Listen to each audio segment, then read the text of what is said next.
Uno. Un cordial saludo para todos los asistentes. Una bienvenida muy especial al profesor Javier Zúñiga del Departamento de Filosofía.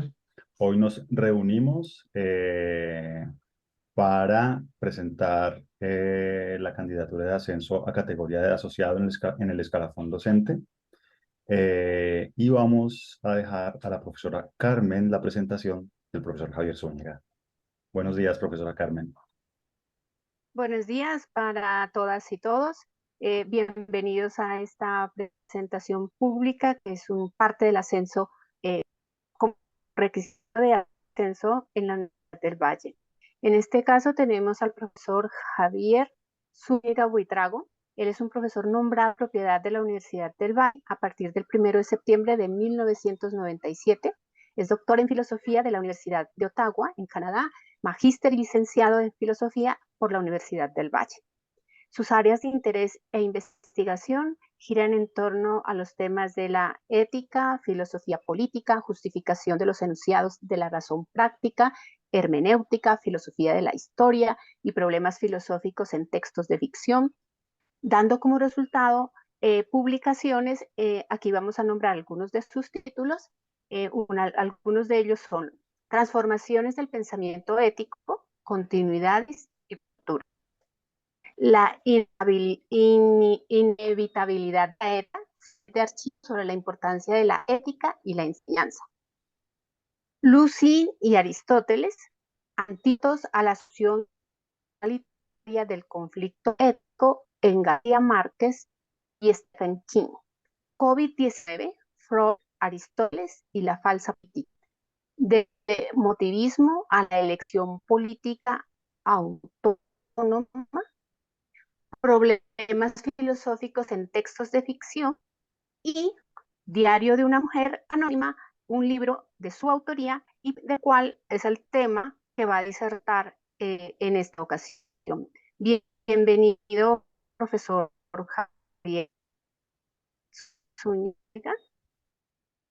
Vale, Tiene la palabra. muchísimas gracias, profesora, por la presentación y un saludo de agradecimiento a mis colegas de otras universidades y a mis colegas aquí presentes y especialmente a Manuela. Bueno, mi ponencia la titulé como el título de mi novela acerca de Diario de una mujer anónima. Con mi novela, Diario de una mujer anónima, no me propuse en principio hacer una reflexión filosófica explícita o implícita sobre algún asunto en particular, aunque acerca de las relaciones entre textos de filosofía y textos de ficción, he venido trabajando en los últimos años en mis cursos y en mis seminarios y en mis reflexiones más personales. Terminé, más bien, como escritor que indaga la novela como género y se ha propuesto el reto de escribir una novela por partir de una imagen que inconscientemente y luego de manera más consciente me parecía significativa. Dicha imagen está relacionada con el ingratamente célebre atentado al Club Nogal a principios de este siglo, esto es, la imagen de aquel hombre que un día, antes del atentado, asistió al restaurante del dichoso club y del que luego nos enteraron las autoridades y los medios de comunicación, era un comandante guerrillero, es decir, uno de los protagonistas de aquel infausto atentado. Confiando en esta imagen y poniendo fe en la existencia de una especie de determinismo, fui concatenando otras imágenes, frases y situaciones que creía consecuentes con mi punto de partida, sin perder de vista que lo narrado crease un suspenso y por ende un interés creciente en mi hipotético lector. Me inspiraba durante esta construcción el respeto profesado por García Márquez hacia los libretistas que logran mantener al televidente agarrado por el cuello sin soltarlo hasta el siguiente episodio. También la lectura de las novelas de Stephen King, novelas que hasta donde lo he podido apreciar no son bien valoradas por la academia, aunque son vendidas por millones. Era consciente de que mi premisa me imponía obvias objeciones éticas, pues parecía inspirarse de criterios eminentemente comerciales, separarse de la idea de lograr en la intención por lo menos, una auténtica obra de arte, obra cuyo carácter hacemos indisociable del ejercicio crítico, de la búsqueda de un distanciamiento desalienador. Lo cierto, al parecer, entre otros intentos difíciles de discernir, es que simplemente estaba tratando de ponerme en lo posible en una dimensión narrativa que suele estar vedado a los escritores y escritoras de prosa filosófica, escritores y escritoras que hoy se ciñen sobre todo a los parámetros de lo que un día Octavio Paz llamó prosa burocrática. Esta, aunque también puede llegar a ser efectiva en términos de aportes innovadores a la reflexión filosófica, también suele empobrecerla, pues la somete a paradigmas cosificadores, en todo caso más afines a las ciencias de la naturaleza, la separa de otras posibilidades que bien vistas y en su mejor acepción pueden ser mucho más difíciles de cultivar, como el ensayo, las meditaciones, la escritura aforística. Sin darme cuenta, pues terminé tratando de situarme en un nivel que me permitiera mejor posibilidades expresivas, posibilidades que no traicionaran mi vocación de escritor. Ya sobre mi novela, sobre su trama, sobre lo que resulta de su construcción, construcción que ha sido una verdadera experiencia de vida, solo me atrevería a decir lo siguiente. Ante todo, que peleé mucho con la idea de escribirla en primera persona, siguiendo un principio de escritura que había adoptado hace ya mucho de Truman Capote, quien llegó a decir que cualquiera puede escribir en primera persona, declaración que interpreté de la siguiente manera. Quien acude a esta quiere simplemente facilitarse la atención del lector con un recurso que no requiere demasiada elaboración. Lo irónico es que en muchos lugares de mi novela terminé yendo en su auxilio. Dos razones, al parecer, me dieron licencia para hacerlo. La primera es que fui descubriendo que dicho recurso es uno entre tantos que tiene el escritor para narrar, para dibujar lo que quiere contar, para marcarlo con un acento, con una intensidad emocional. La decisión de acudir a la primera persona depende a veces de la situación del personaje, de lo que la historia impone en su desarrollo como decisión más acertada, también del asunto sobre el que se está hablando y que mal haríamos en tratar de manera despersonalizada, como a veces sucede con el tratamiento en filosofía de asuntos éticos.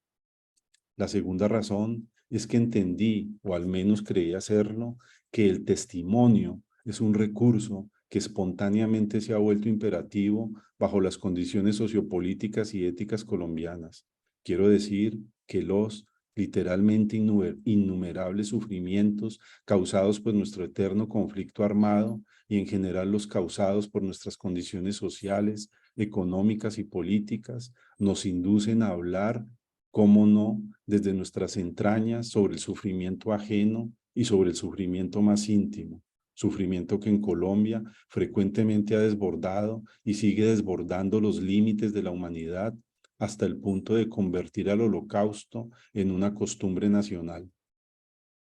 Es muy probable entonces que las razones aducidas me hayan impuesto narrar de manera testimonial. El caso es que soy ahora mucho más consciente de ello y de lo que significa.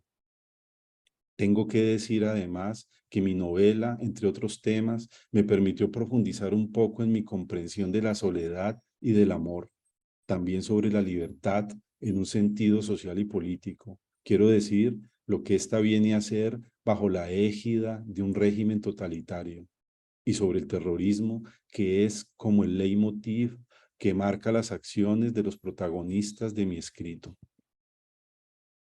En efecto, estamos insertos, querámoslo o no, en estructuras burocráticas que cosifican nuestra existencia y atomizan la relación con nuestros semejantes, que nos separan de estos en el tiempo del trabajo y en los espacios del trabajo, también en nuestros hábitats privados, pues difícilmente nos permiten tejer lazos afectivos auténticos. La vida contemporánea, en el mejor de los casos, nos induce a encerrarnos en nuestra subjetividad como en una especie de ciudadela interna donde tratamos de crearnos, de encontrarnos a nosotros mismos. Lo hacemos para defendernos de los atentados constantes contra nuestros anhelos de realización personal.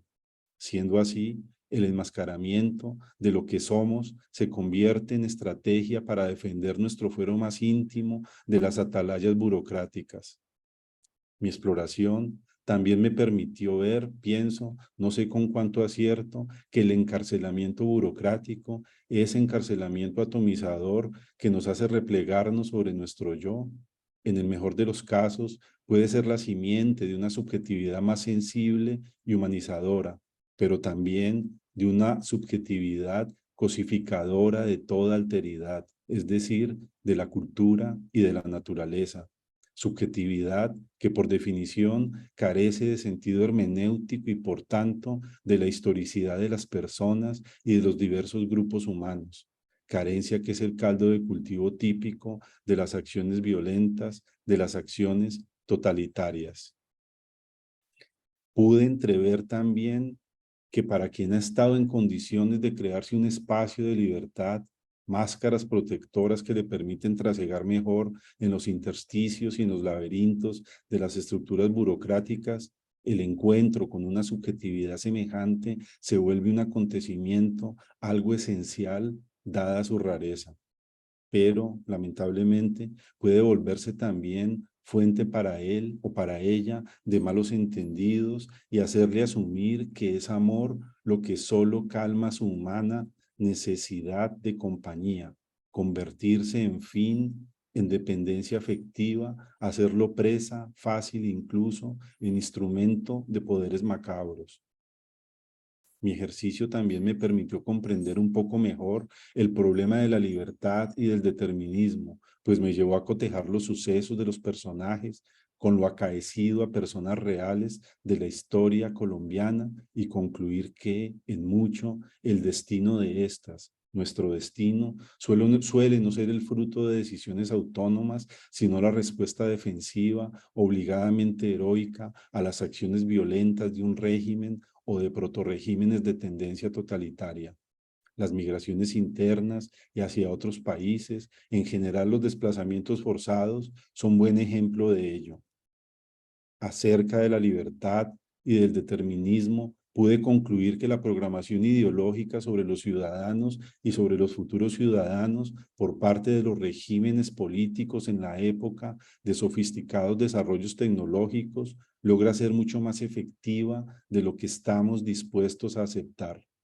Tanto influye en nuestras decisiones que es comparable a un virus que temprano se nos inyecta sin nuestro consentimiento y ya jamás nos abandona, que sobrevive victorioso a nuestras supuestas y radicales conversiones ideológicas, que da forma a nuestra vida e incluso a nuestra muerte, llega a hacernos incluso cómplices inconscientes de sucesos macabros. El uso de la fuerza y de la violencia desmedida sobre los ciudadanos, la tortura, la amputación, el desmembramiento y la exhibición del cuerpo desmembrado debilita la potestad del Estado democrático, sea su fuente el terrorismo agenciado por este último o por fuerzas beligerantes cuyo proyecto es político o eminentemente criminal. Dicho fenómeno sigue condicionando nuestra existencia, haciéndonos víctimas de un terrorismo que mal haríamos en catalogar como eminentemente paramilitar o guerrillero, pues es también estatal. Pude evidenciarlo mediante mi novela, pues si bien esta puede ser catalogada como una distopía, se inspira de hechos acaecidos, de hechos característicos de nuestra historia. Estos, inevitablemente, conforman nuestra subjetividad y vuelven significativos para nosotros sucesos violentos.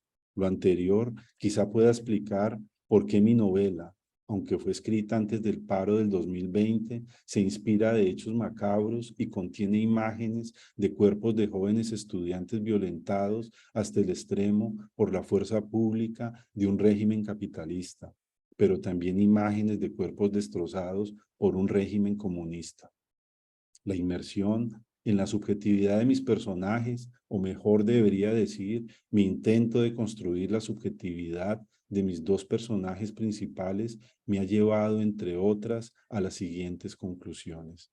La primera es que el exilio seguirá siendo por mucho tiempo uno de nuestros destinos característicos y que el desarraigo, la nostalgia, el luto y el sentimiento de justicia y de impunidad son rasgos característicos de nuestra subjetividad. Los colombianos, en su mayoría, somos potencialmente refugiados políticos y económicos, desplazados a la fuerza a causa del terrorismo de Estado, del proveniente de facciones políticas que discuten la hegemonía de este último o del causado por actores simplemente criminales. Dichos actores no solo nos obligan a exiliarnos en nuestra subjetividad, a crearnos una coraza psicológica para poder resistir sus ataques, a valernos de un estoicismo hipertrofiado, también nos obligan a un exilio externo, a huir de nuestra patria, decisión heroica que solemos a veces camuflar como valiente emprendimiento, como anhelo de una constante superación vital y económica. Tal acción también camufla la violencia constante ejercida por instituciones precarias, atrasadas y elitistas, de acentos feudales que siguen haciendo lo que está a su alcance para perseverar en su existencia, para evitar la modernización, los avances de una auténtica visión progresista. Creo que los afectos a los que acabo de referirme, afectos en el sentido de Spinoza, cual sentimientos tristes, terminaron ganándome la partida mientras escribía mi novela y que ello tuvo como consecuencia cubrirla, pese a mí, con tonos sombríos. En este sentido, pese a lo que me propuse, es bastante realista y su ejecución puede entenderse como un intento inconsciente de exorcizar dolorosas heridas psíquicas heredadas o vividas de manera directa. Una última conclusión a la que llegué es que la caricaturización del victimario es un recurso que nos permite encarar sus acciones tomando saludable distancia de él, verlo en sus dimensiones exactas, es decir, despojado del macabro carisma con que lo inviste su poder. No es más que un individuo pusilánime que en el fondo se sabe pusilánime, que con sus acciones execrables trata furiosamente de ocultarse esa su propia e invencible pusilanimidad. El comandante de mi novela me permitió verlo. Descubrí que hacerlo objeto de mi ironía, caricaturizarlo, era el arma más noble que tenía a mi alcance para responder a la violencia física que sobre nosotros sigue ejerciendo y contra la cual debemos seguir luchando. Ahora, si me lo permiten, no sé si me están escuchando bien. Sí. Vale, voy a leer un pasaje pequeño de mi novela, que es cuando el personaje principal, o bueno, o uno de los dos personajes principales, la mujer anónima, consigue empleo en el club donde va a trabajar los siguientes 20 años. Dejó su solicitud en una urna, una minuciosa encuesta en realidad, y una semana después, una voz neutra, omnipresente, la estaba invitando a atravesar un túnel subterráneo destinado al ingreso de personal de bajo rango. Desembocaba este en una puerta negra de metal, dotada de un dispensador que puso al alcance de su mano un grueso libro, el Plan de Desarrollo Institucional. Supongo que pensaron, dice ella, más allá de lo que yo misma podía anticipar, que era un diamante en bruto, que alguien como yo era quien mejor podía encajar en sus parámetros y en su misión. Quiero decir, una persona culta y distinguida que también encarnaba en contornos depurados las tendencias del ciudadano común, alguien siempre en busca de algo que dé sentido a su vida. Y esto era, a mi manera, lo que sobre todo entonces requería, pues estaba corriendo el riesgo de morir mientras nadaba contra la corriente. Como siempre, solo necesitaba una fachada para que mi comportamiento no pareciera sospechoso. Necesitaba un horario, un oficio, unas tareas, una proyección diaria dictada por fuerzas ajenas a mí. ¡Qué ironía! De lo contrario, me habría enloquecido la presión de un sistema que rinde culto a la reclusión y a trabajos estúpidos que la mayoría desempeña durante toda su vida. Si algo había aprendido durante mis incursiones, en mi adolescencia, en mi paso por la universidad, es que no existe espíritu, por independiente que sea, que no se sienta en el fondo culpable de no ajustarse al sistema. Prueba de ello es que, quiéralo o no, uno saca satisfacción del trabajo cumplido. Somos entonces en mucho lo que negamos, aquello contra lo que nos erigimos. Ello nos define porque en gran medida ello no nos define porque en gran medida dé sentido a nuestras acciones, sino porque desde el principio es parte esencial nuestra. Una parte que está siempre a punto de activarse, constantemente a la espera del caldo de cultivo que la haga crecer. Es ingenuo obcecarse en negarlo. Conviene más aceptar nuestra condición, dejarla hasta cierto punto vivir en nosotros. No creo que tengamos otro camino para transitar hacia lo que la aniquila. No creo, sin embargo, que me haya convertido en burócrata, a pesar de que hoy sea jefe de una de las secciones del club. Que las relaciones entre los seres humanos lleguen a ser tan impersonales, que estén supeditadas a indicadores de eficacia, efectividad y eficiencia, a fines que nos dominan la mayor parte de nuestra vida, no ha sido, en últimas, tan trágico para mí. Mi vida en el club ha sido, por fortuna, todo lo pobre, exigente y monótona que podía pedir alguien como yo, alguien para quien, por lo demás, la idea de revolucionar el mundo para hacerlo más justo entraña más peligros que bondades, y para quien, por lo demás, siempre fue estúpida la idea de que patronos y trabajadores son una gran familia, luchan por una causa común. Vale, muchísimas gracias. Muchas gracias, profesor Javier. Muy interesante. Vamos a Gracias. escuchar eh, al profesor Alejandro Sánchez Lopera de la Universidad del Bosque. Él es doctor en Lenguas y Literaturas Hispánicas de la Universidad de Pittsburgh. Es magíster en Literatura Latinoamericana de la Universidad de Pittsburgh también. Es magíster en Investigación en Problemas Sociales Contemporáneos de la Universidad Central en Bogotá. Su pregrado es en Ciencia Política de la Universidad, de la Pontificia Universidad Javeriana. Ha sido profesor de SUNY en Nueva York, del Departamento de Historia de la Universidad del Rosario, del Departamento de Ciencia Política de la Universidad del Bosque de Bogotá, y se encuentra adscrito al Grupo de Investigación en Teoría Política de la Universidad del Bosque. Bienvenido, profesor Alejandro. Tiene usted la palabra. Muchas gracias, buenos días y gracias por la invitación. Es un placer estar aquí con ustedes a distancia, pero aún así cerca. Y bueno, fue un gusto para mí leer la novela del profesor Javier y es un gusto para mí estar aquí con ustedes. Entonces, voy a leer algo corto que escribí sobre la novela, que me suscitó la novela y bueno, después entonces escuchar las otras presentaciones y conversar al final. Eh, yo le puse un título, dice, por un destino no nihilista. Abrimos la novela como si abriéramos un diario, buscando fechas, pero estas fechas no aparecen. No sabemos mucho de cómo la mujer anónima escribe su diario. Solo sabemos de lo que le produce a ella leer algunas entradas de este. El diario es tejido de literatura y filosofía, escrito por alguien anónimo, así que puede ser cualquiera quien lo escriba. Su diario está en parte escrito en papel, pero también en su cuerpo. Y ese papel y ese cuerpo están atravesados por diversas problemáticas. El nihilismo, la paranoia, el origen, el escarmiento, el ascetismo, el desprecio, el destino. Los personajes del diario están aturdidos todavía por el origen, dice la novela. Jamás he encontrado respuesta a mi pregunta. ¿Quién podría cargar con la certeza de saber realmente quién es? En ese sentido, los personajes son modernos, demasiado modernos. La identidad, ya lo sabemos, es insoportable. Tan insoportable como resulta ser buscarla sin cesar. La novela, a medio camino entre literatura y filosofía, por momentos nos lleva al terreno de la ciencia ficción, muchas veces al detalle de una novela psicológica sobre crímenes, castigos y culpables, y casi siempre a los laberintos del terror, incluso del terrorismo, como decía el profesor Javier ahora.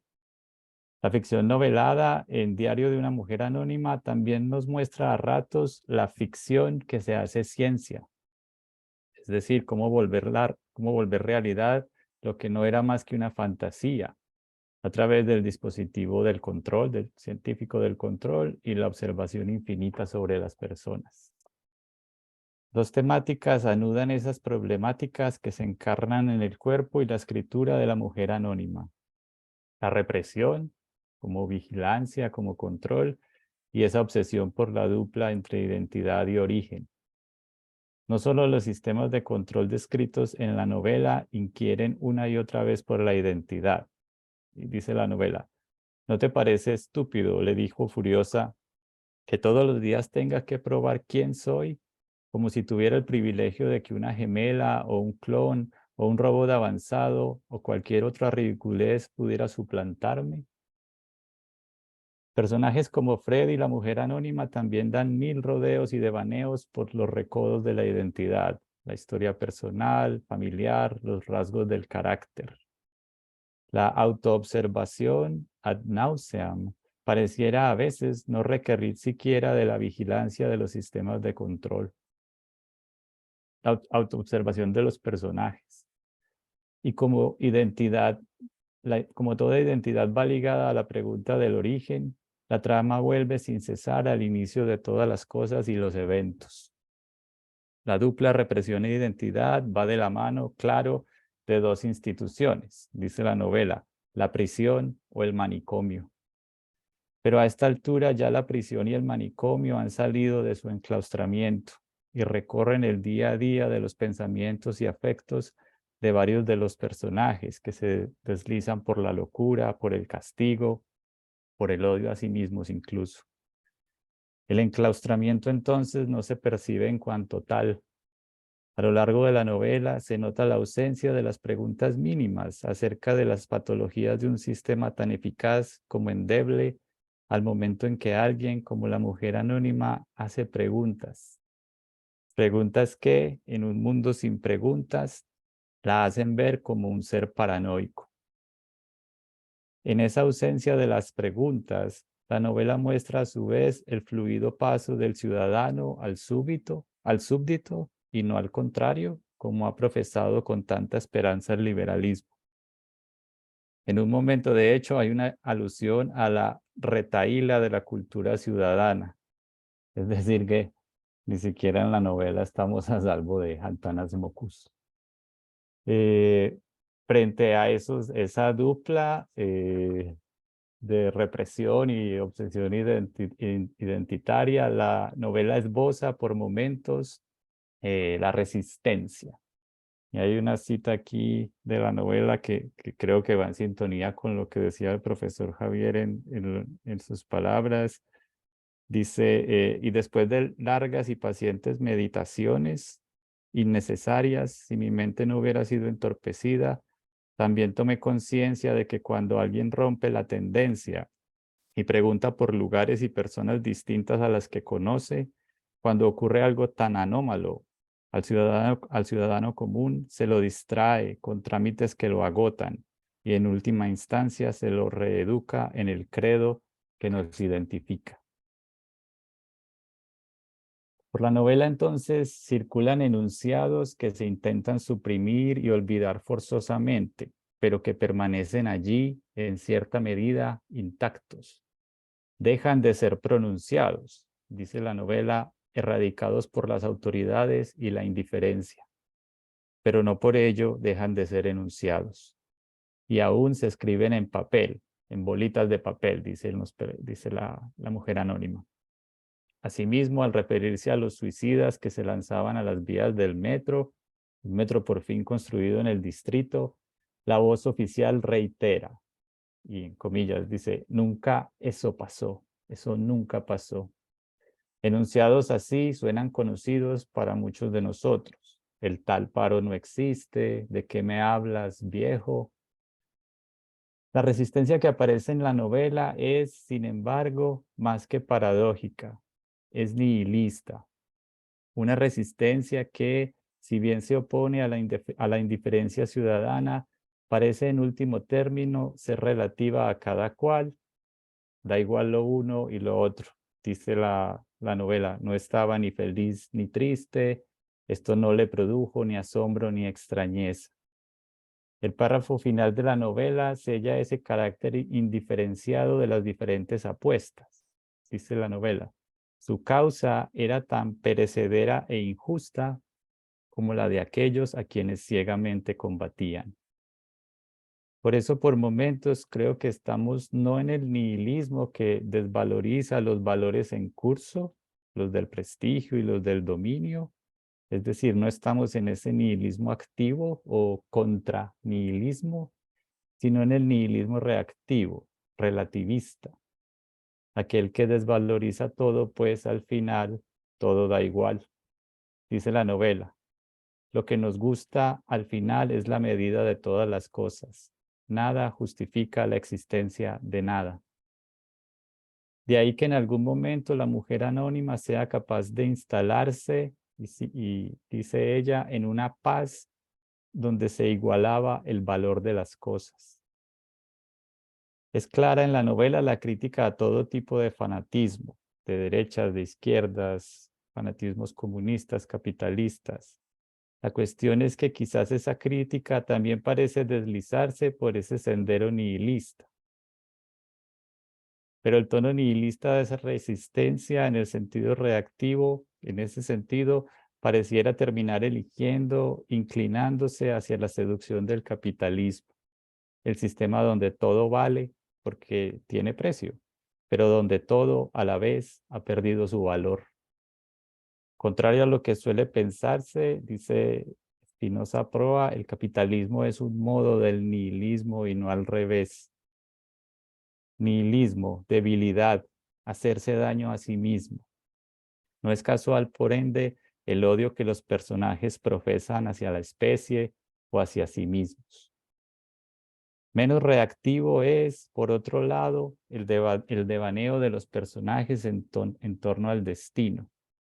A lo largo de la novela vemos cómo la paranoia bloquea la aparición de algo, el acontecer de las cosas, hasta dejar al lector exhausto con las preparaciones y adivinaciones frente a algo que pareciera no estar del todo planeado, salvo en la carne y alma de nuestra mujer anónima. Incluso las cosas más fantásticas, dice ella, la más amplia y luminosa extensión de la cordillera que había visto jamás, parecen prefabricadas. Dice la mujer anónima, hasta eso, esa amplia y luminosa cordillera debía estar programado.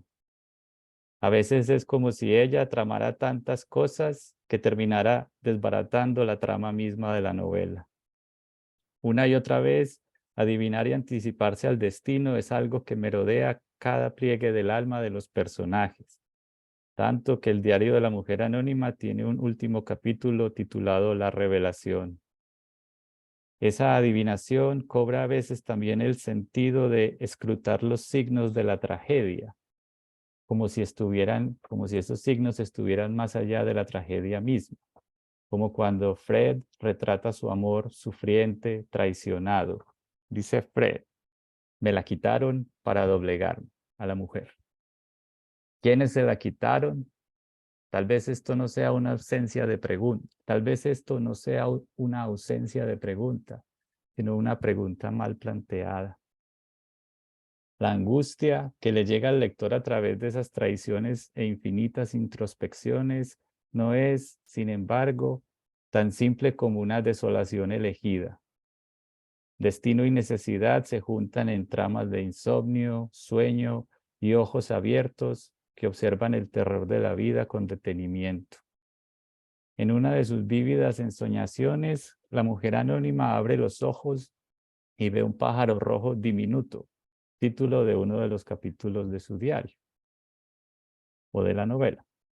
El pájaro está sobrevolando alegremente el bosque y de repente se siente atraído por un rayo de luz que capta su mirada, dice la novela, y veía un lago tan cristalino que en él se duplicaba el mundo. El pájaro desciende sobre el lago y lo que viene es un bramido estremecedor que ensordece al mundo entero. El lago no es más que una espesa pared, el mundo mismo. El pájaro no sabe del vidrio ni de la costra del mundo. Y como dice la poesía, el perro que persigue a las palomas en el parque no sabe que no va a volar nunca. Ante la forma obsesiva en que la mujer anónima escruta lo porvenir y frente a personajes destinados potencialmente entre comillas, a ser criminales, bandidos o pioneros, una suerte de elegidos, el destino, sin embargo, se revela más como una serie de costuras que no son costuras no al azar, sino del azar. Allí es donde la pesadez del nihilismo se aligera o se tuerce. En cierto sentido, allí es cuando el destino camina por sendas no nihilistas. Termino con una frase de Alain Badiou, quien también ha pensado filosóficamente la literatura y ha usado literariamente la filosofía. Badiou nos habla de ese pasaje de la desgracia de la vida y de lo visible a la felicidad.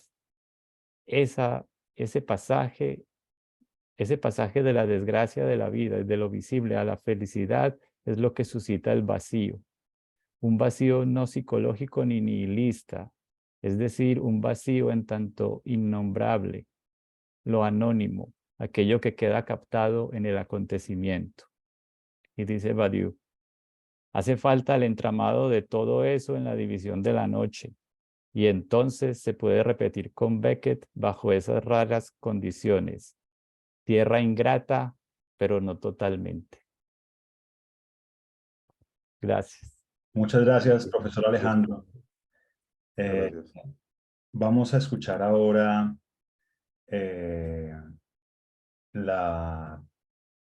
concepto del profesor Luis Antonio Ramírez Zuluaga. Él no nos pudo acompañar hoy por motivos personales, pero la profesora María Antonieta leerá su concepto. El profesor Luis Antonio Ramírez Zuluaga de la Universidad de Antioquia, del Instituto de Estudios Regionales, es filósofo de la Universidad de Antioquia, magíster en filosofía de la Universidad Michel de Montaigne, Burdeos, y doctor en filosofía de la Universidad de Antioquia. Es coordinador del Grupo de Investigación Cultura, Violencia y Territorio, CBT. Sus intereses investigativos giran en torno al poder, al sujeto, a la biopolítica, a los dispositivos humanitarios, los mecanismos de reparación, a víctimas y las transiciones políticas. Profesora María Antonieta. Bien, voy a leer entonces el concepto crítico del profesor Luis Antonio Ramírez. Dice lo siguiente: uno de los aportes más significativos y novedosos de esta obra literaria se encuentra en el recurso a un lenguaje y a un pensamiento que debe enfrentarse constantemente a contrastes en donde la contradicción o la ambigüedad parecen infranqueables, cuestión que resulta un desafío tanto para la condición humana como para el ámbito ético-político que le atañe. En este sentido, considero que la obra opera en dos registros. Uno en el que, desde las descripciones insertas en la figura del diario, emerge una voz donde resuena una reflexión sobre la naturaleza contradictoria del ser humano, y otro en el que aparece la confrontación política entre el mantenimiento de un orden y la pretensión de subvertirlo.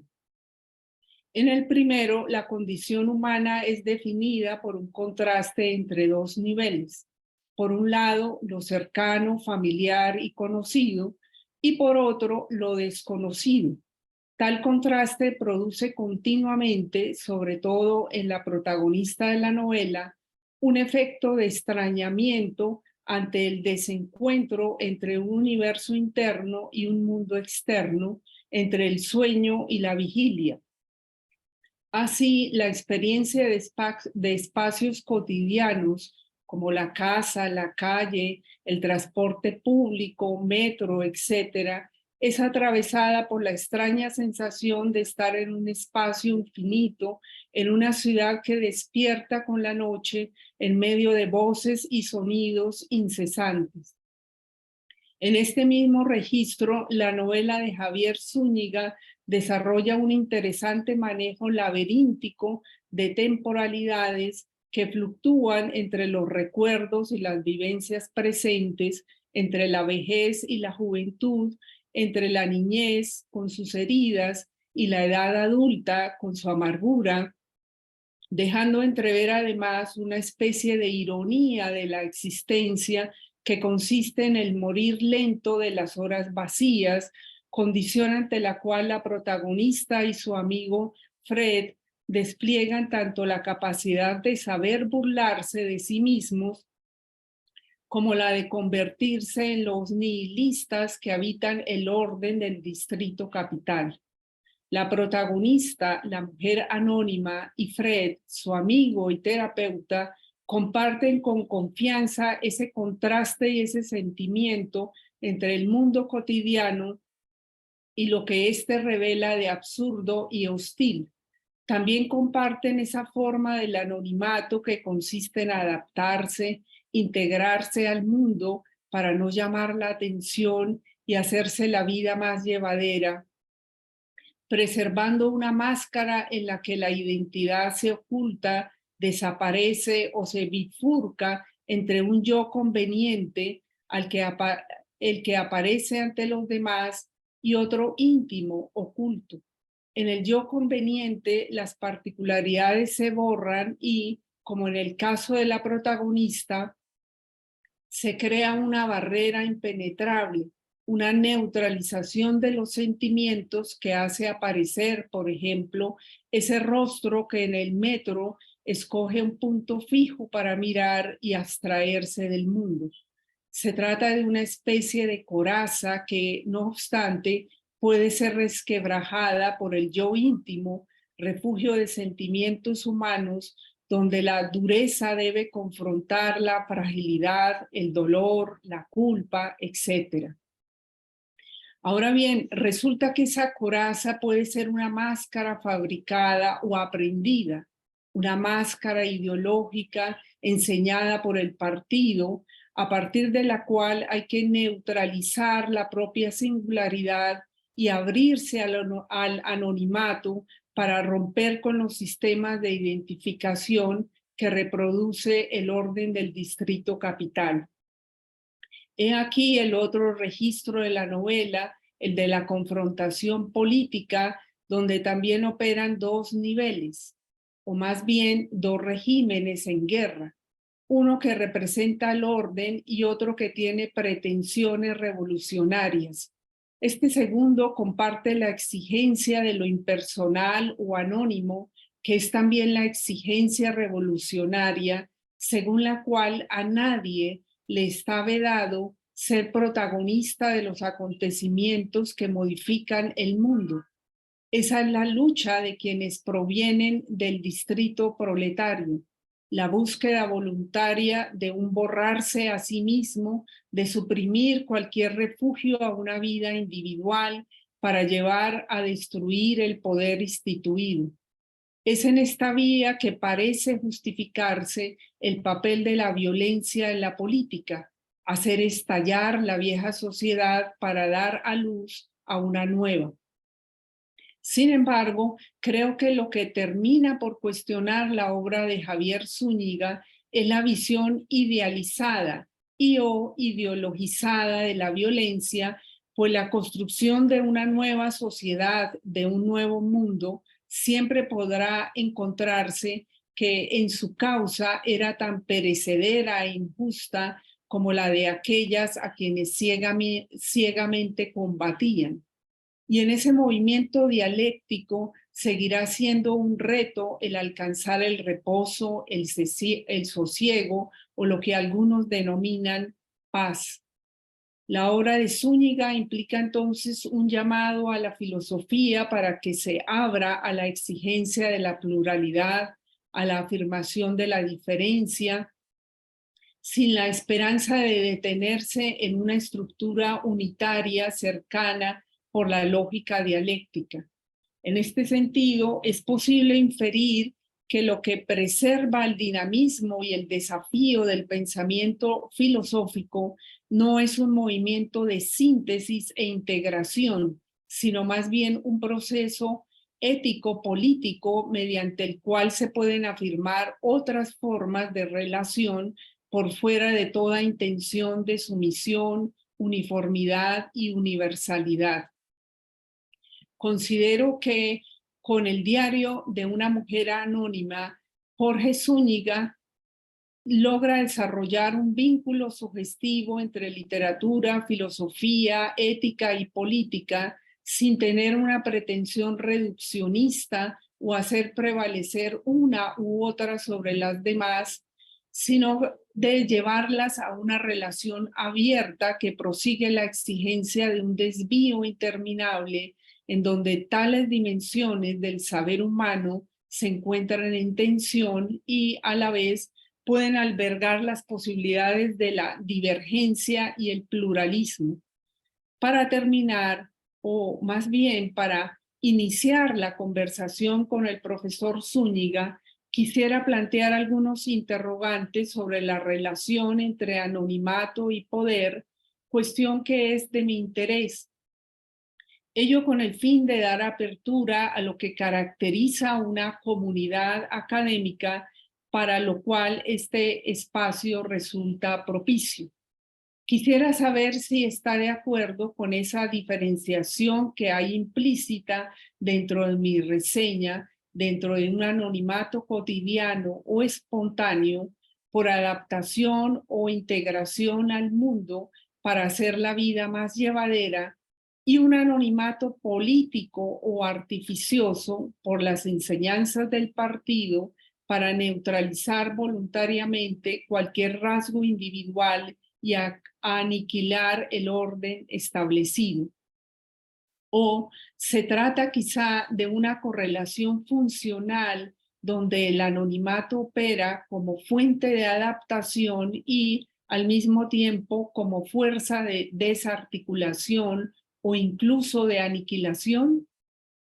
En una perspectiva ético-política, es completamente inadmisible el hecho de que ante lo intolerante de una situación y de un tiempo, existan personas que quieran asumir el deber de sublevarse, rechazando cualquier refugio en una vida individual o en la realidad de una identidad meramente personal. Y por último, no habría en el recurso al anonimato una línea de fuga para hablar en términos de los guaterianos, en donde la búsqueda voluntaria de un borrarse a sí mismo podría ser una alternativa de rechazo no necesariamente violenta a los procesos de identificación que pretenden intuirse con y desde el poder. Gracias por su atención, escribe el profesor Luis Antonio Ramírez Zuluaga. Muchas gracias, profesora María. Gracias. Muchas gracias. Profesor Javier, si usted quiere hacer comentarios sobre las dos lecturas, puede proceder. Vale, muchas gracias. Pues hay muchos temas sobre la mesa. Yo primero que todo agradezco de verdad la lectura tan juiciosa y que me lleva a entender mejor pues lo que intenté con mi novela. Primero que todo, decirle al profesor que tomé nota de los guiños que me hizo sobre la construcción narrativa, acerca de los diálogos, de lo que es la construcción misma y ya acabada la novela, después de cierto tiempo, pues ya tomé distancia, entonces me di cuenta de que probablemente había algunos desequilibrios, pero digamos, eso es normal que suceda. Yo simplemente tomo apuntes para seguir corrigiendo mis intentos. Pues lo que yo veo es pues dos lecturas, digamos, una en la que básicamente se resalta la presencia en los personajes de un nihilismo que incluso puede ser muy enfermizo, pero que de todas maneras es una respuesta, digamos, de ciudadanos comunes a las influencias burocráticas, a las invasiones totalitarias. Y por otro lado, como lo resalta el otro profesor,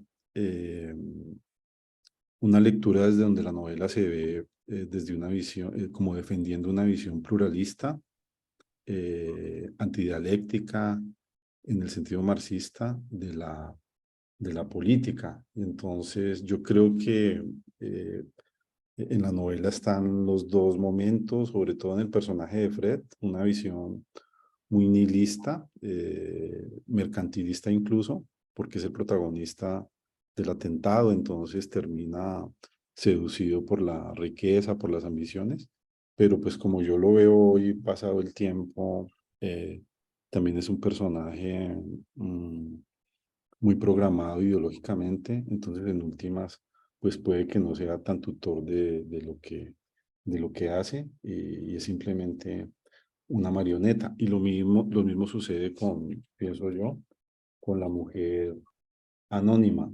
Yo acepto la diferenciación que hace el profesor en el segundo comentario entre un anonimato, digamos, más o menos inconsciente, según entendí, del ciudadano común, como defensa a lo que esquemáticamente podemos llamar invasiones burocráticas, totalitaristas, y otro enmascaramiento que parece más estratégico, que es el de quien es una especie de comando o una especie de comando y bajo programación, digamos, ideológica, termina adoptando posturas que le permiten precisamente enmascararse de las autoridades y de los servicios de seguridad. Acepto, digamos, respecto del primer comentario y en el sentido de lo último, de la diferenciación a la que acabo de hacer referencia, que en la novela los personajes tienden a ser muy paranoicos, tanto que existe una especie de control interno de sus propias emociones y se sienten exageradamente vigilados, pero pues yo tiendo a creer que ese es el caso bajo el totalitarismo y ese es mucho el caso en Colombia, como lo han demostrado los últimos acontecimientos, pero digamos, eso es lamentablemente algo que apenas empezamos a vivir y ojalá no vivamos, es decir, la vigilancia basada o respaldada por tecnologías avanzadas, pero yo creo que es una tendencia, digamos, de las sociedades postindustriales. Yo dejo allí por si de pronto hay alguna posibilidad de diálogo. Son muchos los temas que habría que tratar. Muchas gracias, profesor. Si el profesor Alejandro de pronto quisiera decir algo.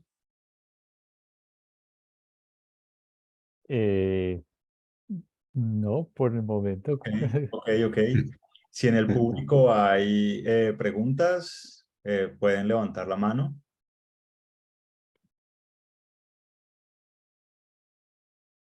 Muy bien.